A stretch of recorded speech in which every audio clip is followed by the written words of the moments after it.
Welcome to Global Data 365. Ever wondered how to filter data with a click? That's exactly what a slicer does, providing an easy, intuitive way to filter your data. Let's dive into Excel and get started. First, clean your data to set up a pivot table, remove any extra column, and highlight the headers. Now to add the pivot, select all the columns. Go to the Insert tab and click on Pivot Table. A dialog box will appear, prompting you to select the table range and choose where to place the pivot table. Drag and drop the date into the row area and floor and values into the column area.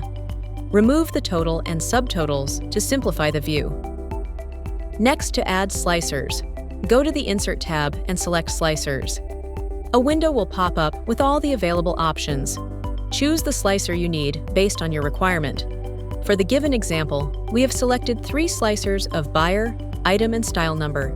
If any of the slicers are unnecessary, to remove it, simply select the slicer and hit Delete. Now you can use the slicer to filter your data. There is an option at top right of each slicer. Select multiple items from the data. And voila! It's all set.